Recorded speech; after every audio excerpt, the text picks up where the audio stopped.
Today I wanted to talk to you just for a few minutes about decisions. Anybody ever had to make a real difficult decision? Seems like every day, as I get older and older, the decisions get a little more difficult. And so today I'm gonna make another guarantee to you today. Okay, we don't do a lot of guarantees here, but here's another. This is two in one day. You're gonna get out in here in 35 more minutes. I'm gonna be done. And if you listen to what I say, and you apply it to your life will be better. I guarantee it. I guarantee it. Or your money back. I don't know what money we're talking about again, but your money back. Money back guarantee right now. One of my favorite things in the world, and I haven't been able to do it in quite a while, is go to the movies. I love going to the movies because I love stories. I love stories. I used to be really big into reading. I have to be really into a specific subject and want to read books. I'm not one of those people that just reads for fun. I don't get it, okay? I did plenty of, once you've went through college and then you've gotten a master's and you're forced to read so much stuff, you kind of lose interest in reading for fun. But I love a good story. How many of you like a really good story? I've never walked out of a movie that I really liked. I've never walked out and said, man, that was an awesome movie. That was one of the best movies I've ever seen. Story was terrible, but I loved the movie. And those words have never come out of my mouth. They've never come out of my mouth because good movies have good stories. It doesn't have to be the biggest action packed kind of movie. If it's got a real good story, I'm all in. I love a good story. One of my favorite things as far as stories is I like to hear stories. Anybody, when you get together with a lot of family members, like you have some of those family stories that are just hilarious that you get to tell. Like if you get together at holidays or family reunions or something like that, it's inevitable that somebody's going to be like, hey, tell that story about that time that such and such happened, and everybody's either laughing or making fun of each other, something like that. Well, one of my favorite types of stories growing up to hear was whenever my dad would get in trouble when he was a kid. That was my favorite stories. And when my grandpa was still alive, I used to, whenever I go to his house, I made an effort pretty much every single time that I was there to try to learn a new story about a time my dad got in trouble. And I think one of the reasons was because I got a lot of butt whoopings when I was little. And so whenever I go see my grandpa, I wanted to hear about my dad getting one. It just made me feel better, okay? Made me feel a little better to know that this happened to my dad too. And I'd say something like this. I'd be like, Papa, tell me that story about the time that Dad got caught smoking cigarettes in the woods. And it started off with, boy, I beat him. And I'm like, oh, yeah, you did. You got him good, didn't you? Tell me a little more about it. Go into detail, But I love hearing stories. I love good stories. And we all like a good story. But we don't usually think of the decisions that we make in terms of story. We think of the decisions we make in terms of our current events, right? We write the story of our lives one decision at a time. Every chapter of your life was marked by a decision that you made, whether big or small. The goal of this message is to help you make better decisions. Now, you're not going to always make the right choice. You're not going to always make the right decisions. Some decisions are bigger and harder to put into context and try to figure out. They're not always so cut and dry, and everything's not always black and white. There's a lot of stuff involved with different decisions. But one of the things that I've learned is that good questions lead to good decisions. I've been to a counselor before. If you've ever been to counseling or a therapist or anything like that, you know that whenever you go see a counselor, they don't tell you what to do. And it's frustrating. It's really kind of aggravating. You really just want the answer. You want the answer. You sit down with a counselor and you're like, I'm having this problem. I need you to tell me what to do. They don't just say, hey, well, do this right here and it'll fix your problems. No. I think they do it sometimes to get a little more money out of you, to string it out a little bit further. They don't just, do it real quick. But the best counselors ask the best questions because what happens is they lead you along a path. They kind of sprinkle out some breadcrumbs, and they lead you to answer the questions so you figure it out on your own. Because they also know this. If they just tell you what to do, we as humans, we don't like being told what to do. Right? Who likes being told what to do? I know I sure don't. I don't do well with people telling me what to do. Never have, never will. Probably should work on that, but I will. It's just going to be one of my weaknesses, I guess. But the good questions lead to good decisions, right? So this is my outline for this message today. I'm going to give you two questions that if you will ask them, you will answer them honestly, and you will act on them, you will make better decisions. Guaranteed. Money back guarantee. Somebody will give you some money somewhere. Don't come see me, though. Okay? Money back guarantee. We aren't the only people impacted by our decisions, right? You know this. If you're a parent, your decisions that you make impacts your whole family a lot of times, depending on how big the decision. And because our decisions don't just impact us, we have to be a little bit more cautious about the decision-making process.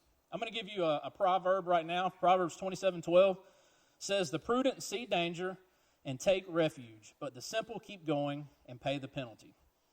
Now, if you'll think, and one of the things you can do just in general is whenever you're trying to make a decision, and you know it's a big one, it's one of those decisions that's going to have a big impact on your life, on your family's life, you can just pray and ask God, help me to see if there's danger in this situation.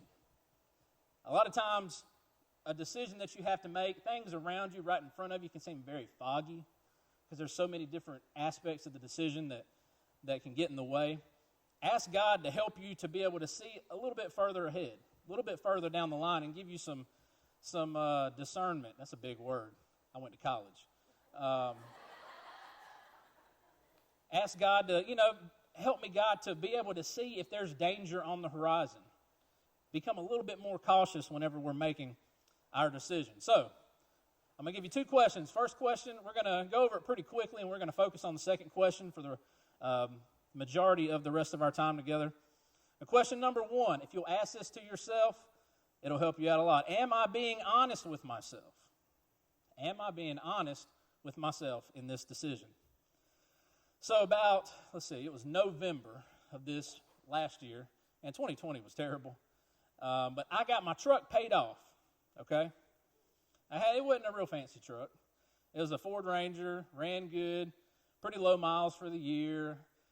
Got it paid off on like a Thursday, and I was pulling in to this church on a Sunday morning and totaled my truck. Same week. Now, that was not a good day. Not a good day. And to be perfectly honest, I didn't really feel like being at church that day. I wanted to go home and just go to bed. Anybody ever had a day so bad you're like, let's just go sleep this off. Like, start over, wake up, just start over. But a few weeks goes by, and because the truck was paid off, I knew that I was going to get a check for my truck. So I was like, man, they're not going to. It's a 2009 Ford Ranger. I'm not going to get much for it, and I'm going to have to, I'm going to have to finance a truck or something like that. And they called and told me they were going to give me like $3,000 more than I thought I was going to get. And I was like, ooh, you know what? I deserve a brand new truck. Like, I can put down a sizable down payment. I mean, most of the time now, you don't even have to put a down payment on a truck or a car. They will drag out financing for a vehicle like 10 years now.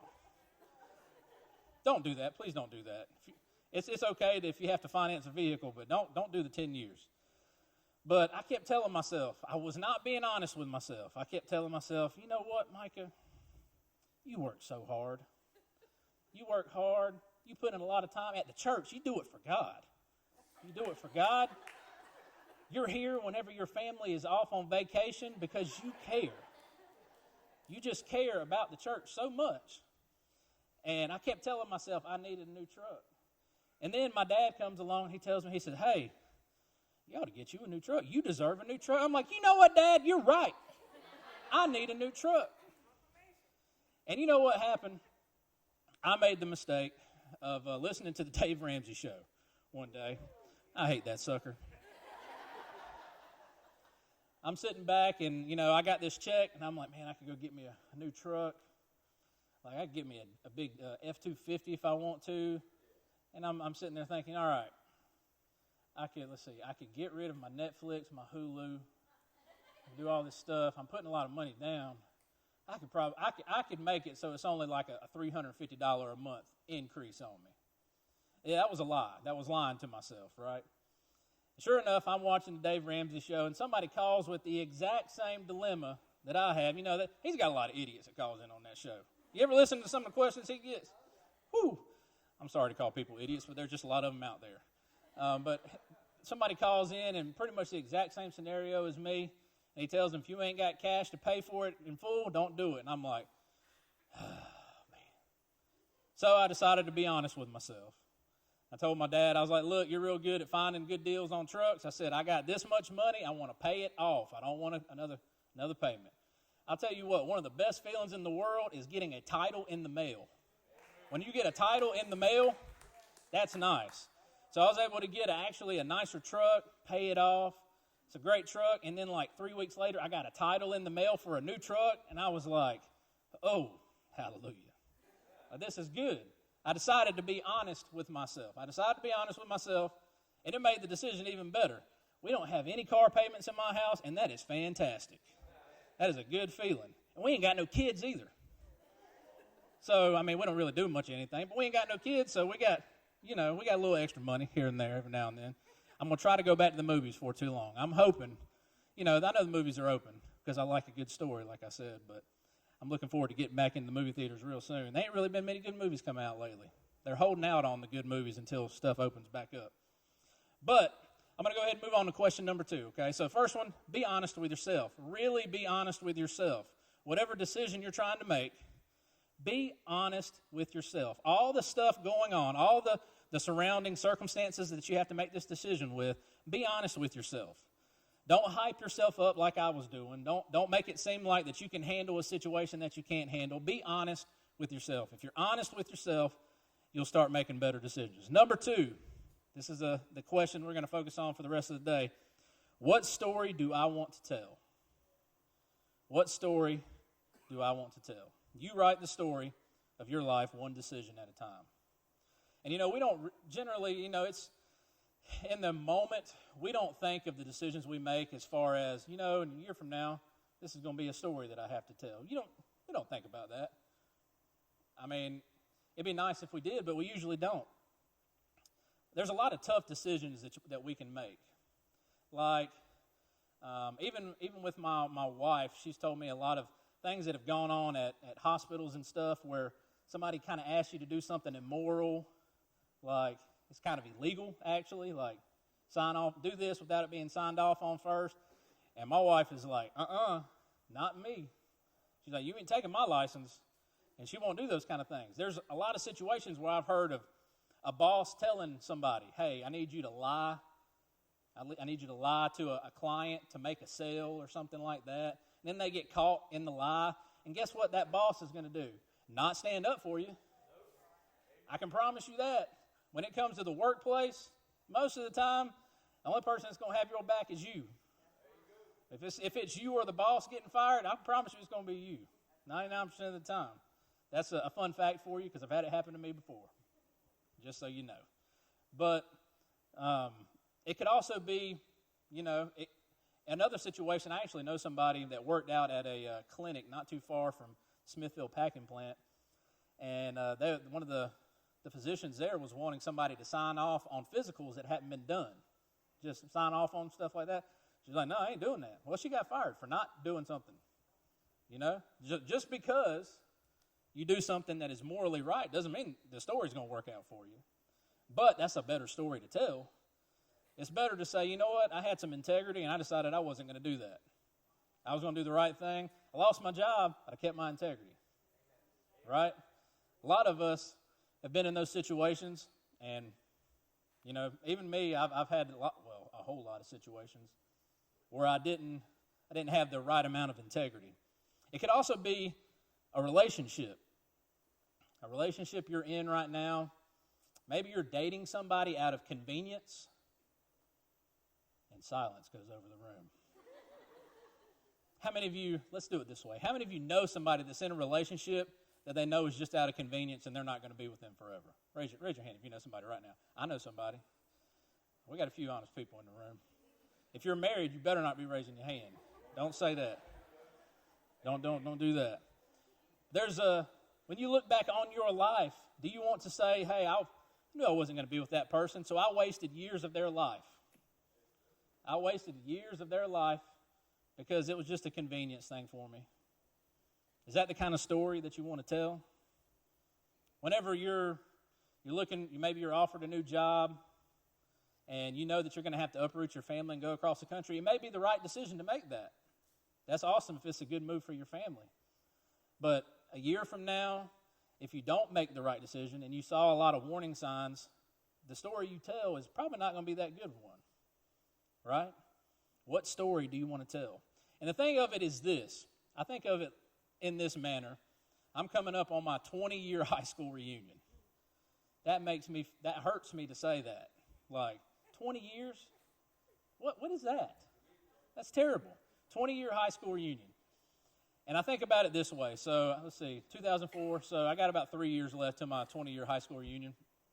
And in my class at Southview, we had like 465 people. We had the largest graduating class in Southview history. It was right before they split off into Grace Creek. So, there was a lot of kids at Southview, right? A lot of them. It was so many kids at Southview High School, they had one-way halls. You could not walk but one way around. So if you walked out of homeroom and your locker was right there, you had to walk all the way around to get to it, and they were strict about it, okay? But I like to think of it like this. There's so many people that I haven't seen since high school, right? When I go to my high school reunion, if I see somebody that I had classes with, and, I may not have even thought about them since high school, when I see them and I was like, oh, my goodness, it's awesome to see you. I would love to be able to tell my whole story and not have to skip a lot of stuff. Because right now, let's all be honest, whenever we're telling our story, we all skip over parts. Everybody skips over parts of their story. Wouldn't it be nice if we didn't have to? Like, nobody wants to hear your entire life story. Don't go telling everybody your entire life story. Ain't nobody got time for that, okay? But it'd be nice to not have to worry about, I have to leave this part out, right? What happens with a lot of our decision making is that emotions get in the way. Emotions cause us to lose sight of the whole story and lose sight of our entire story in the process.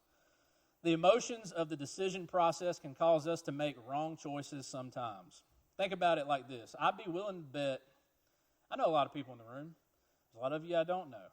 I don't have to know you to know that this is true. Think about, right now, I want everybody to close your eyes. Everybody close your eyes. I see, close your eyes. I want you to close your eyes, and I want you to think about one of the worst decisions you ever made in your entire life. Think about it. I'd be willing to bet that decision had a strong emotional attachment to it. A very strong emotional attachment was on that decision as well.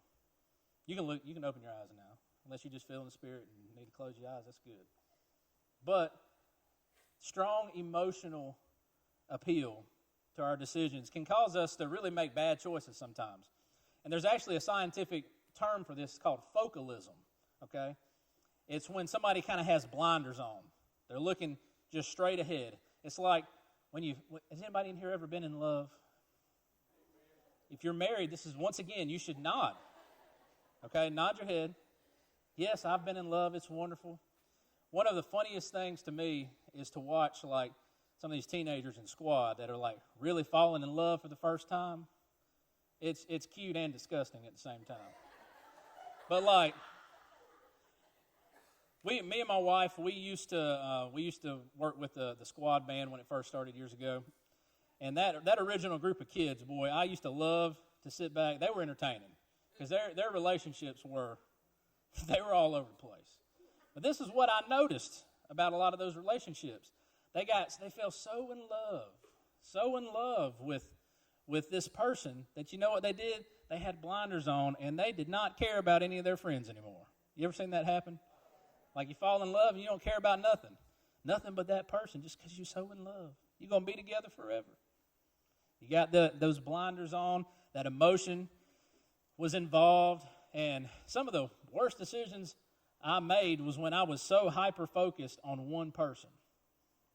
You make great decisions sometimes when that happens, but a lot of times when you're too focused on one particular thing, it can cause you to make some bad choices. In emotionally charged decision-making moments, we think of our options, not our stories. It's really hard for us to sit back and actually think of our story when we're talking about our decisions we're trying to make. Whenever you're in an emotionally charged situation or there's an emotional decision that you have to make, we have to learn to press pause, not play. Press pause, not play. Because what happens is, especially if there's a lot of emotion, anger, jealousy, rage, all these things, if they're involved in a decision you have to make really quickly, what happens is you react instead of respond. There's a difference in reacting and respond.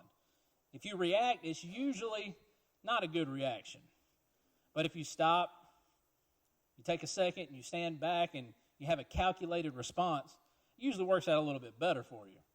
I can think of a lot of decisions that I've made like in a split second that when I had time to like cool off because I wasn't so angry, I was like, man, I was stupid. That was dumb. You ever been in an argument with your significant other and you said something that you know you really didn't mean, and then afterwards you're like, oh, I got to go apologize. Having to apologize when you're wrong is just bad. Don't feel good. Stop and have a calculated response. So I'm going to tell you a Bible story, okay? Now, we're not in Kids Point, but I bet you that I could go grab a handful of kids back there and they could tell this story. But I'm still going to tell it to you anyway because it goes along great with what I'm trying to get across to you today about making decisions. And that's the story of Joseph. Story of Joseph. He's the one that had the coat of many colors. I like to think of it having like rubies and like bedazzled, like just glistening everywhere. It wasn't just colors. It was all kinds of great stuff going on with it. But Joseph was one of 12 brothers. That's a lot of Axe body spray. I don't know if you've been around 12 boys, 12 middle school boys. Ooh, that's a smell right there. You know the smell of middle school boys.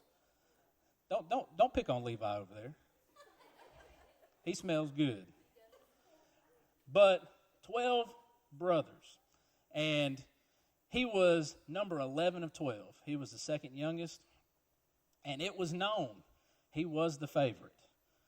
The father made it clear that he was the favorite.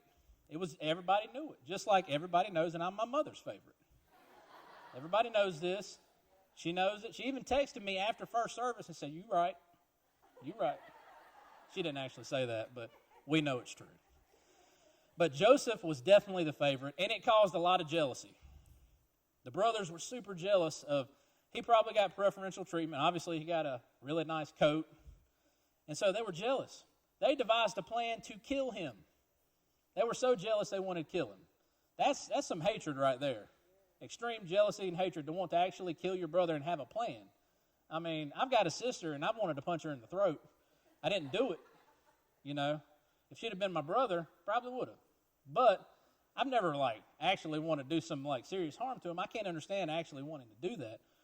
So they have this plan, and they're about to follow through with it, and they chicken out. They're like, we can't kill our brother.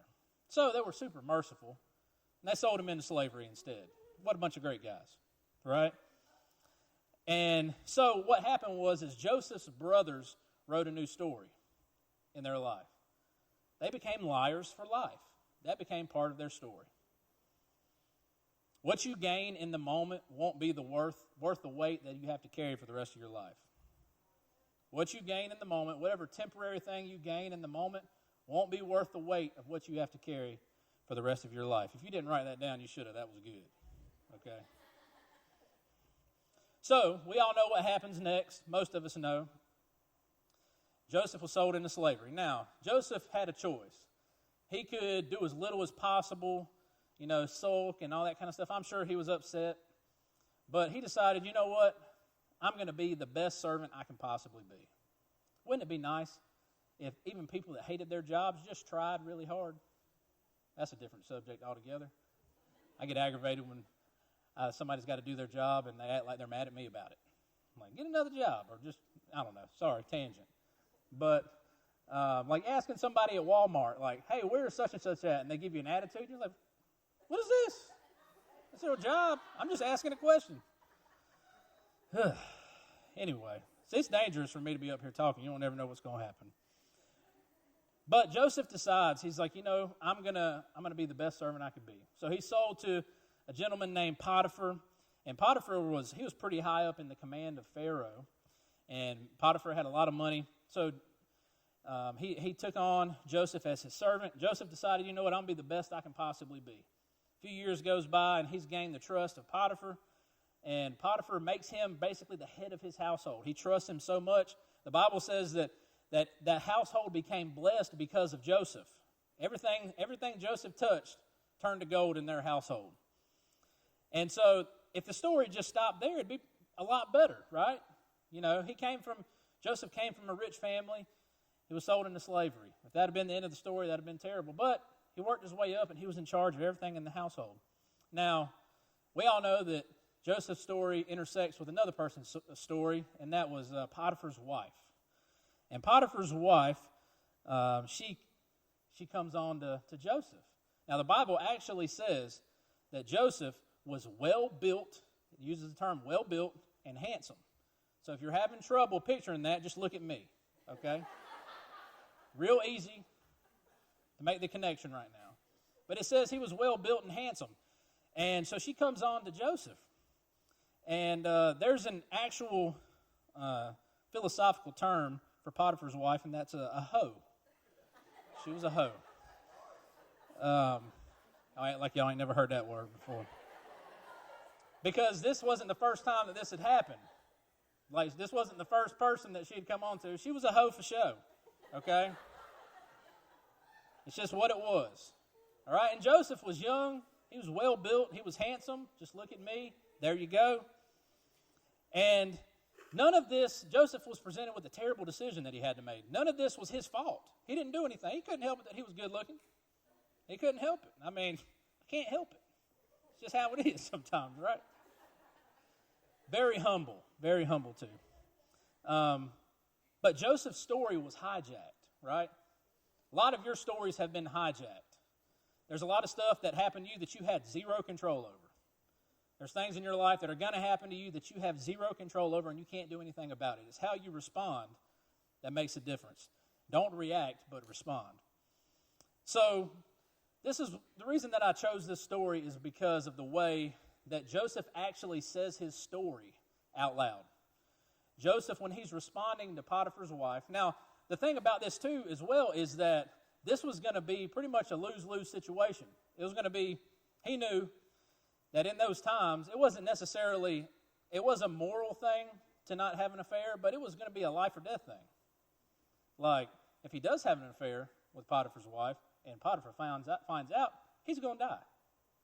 And if he turns around and shuns her, she's probably going to have him killed too. So it's a terrible situation. He couldn't help it. So he sits back and he does this thing where he says out loud, he reenacts his story for Potiphar's wife in response to her advances. And I'm going to kind of paraphrase a little bit. So he tells her, he's like, look, I was sold into slavery. I had nothing. I didn't even think I was going to live. I was worried about living or dying for most of that time. I came into your house. Your husband entrusted me with this house, and he's told me that I can have anything in this house I want. I'm in charge of everything. He trusts me completely. Genesis 39:8, this is what it says directly. With me in charge, he told her, my master does not concern himself with anything in the house. Everything he owns, he is entrusted to my care. No one is greater in this house than I am. My master withheld nothing from me except you, because you are his wife. So he's basically looking at her and he's like, look, I've come too far. I've come too far to mess up now. And then he takes a step back and he kind of gives a grand picture type thing in verse 9 of chapter 39. It says, how then could I do such a wicked thing and sin against God? So Joseph had two options.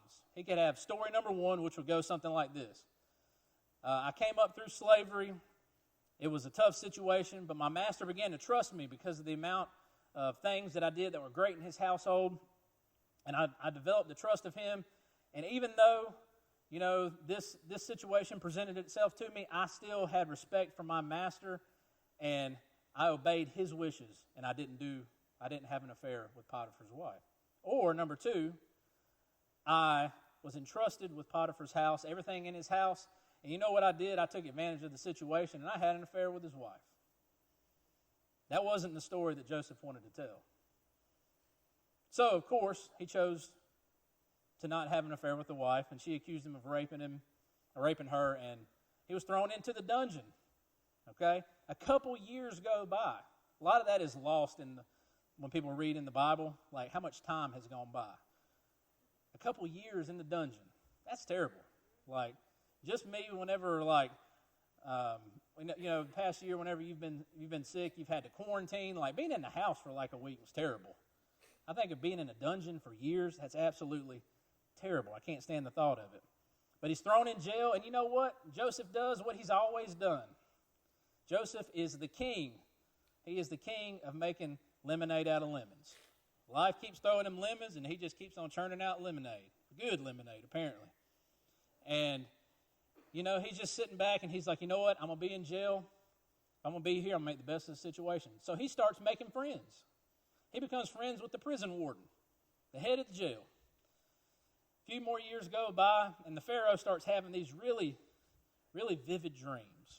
And he's trying to get it interpreted, right? So Pharaoh goes to all his magicians and mystics that he has in Egypt, and they're trying to interpret the dream, and nobody can do it. And the prison warden happens to be around Pharaoh one day, and he's like, look, there's this little Hebrew boy that's in jail.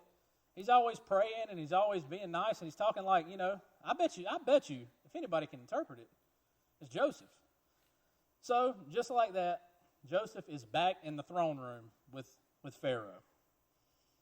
And Pharaoh basically asks him before he even tells him the dream, he's like, do you think you can interpret this dream? And Joseph is like, I can't, but God can. I can't, but I'm sure God can through me.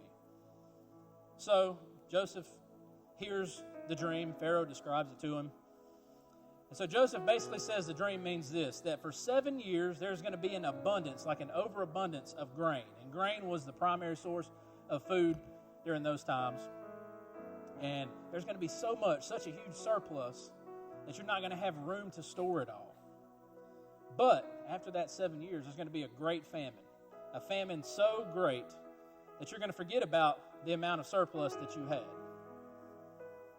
And that was pretty much the end of the dream, right? So something else happens after that. Joseph offers Pharaoh some unsolicited advice. And that's not something you did to a Pharaoh. You speak when spoken to type of thing, right? And it gets real silent in the throne room. And Joseph says, you need to find your most trusted person, and you need to put them in charge of grain storage. Find the most trusted person you can, put them in charge of grain storage, so that when the famine hits, we're all safe. And I have a feeling that there was just like a silence, and people was like, oh snap, he's about to die. And that's because that's the kind of thing that would happen. And Pharaoh kind of takes a step back, and he says out loud, he's like, who else in my kingdom is like this? That their God, the God of Joseph, is able to interpret this dream. And in that same moment, he goes from the dungeon to being second in charge. Just like that. He basically becomes like the vice president, the prime minister. Pharaoh's the only one above him. Just like Joseph says, 7 years goes by and Joseph is in charge of the FGR, the Federal Grain Reserve, I guess we can call it. And he does a good job of storing up extra, and the famine hits, just like what the dream said.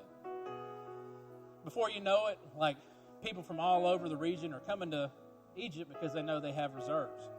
Joseph's out one day, and he runs in to his brothers. He sees them. They don't recognize him because it's been about 14 years since they sold him into slavery. And he sees them. He knows they're there. I wonder what he felt. I wonder if I don't think he was just happy to see them. He was probably angry. And finally, he reveals whenever they come into the throne room who he is. And you know that they thought, oh man, those brothers, they thought, we're about to get it. We're not going to get any help. That's not the story Joseph wanted to tell. Joseph didn't want to write a story of revenge. he decided that he wanted to have a story worth telling. So obviously, he helped his family out. Not just that, but he had his family move to Egypt so he could take care of them. They may not have deserved it, but he did it anyway because that's the story he wanted to tell. What story do you want to tell? What story do you want to tell?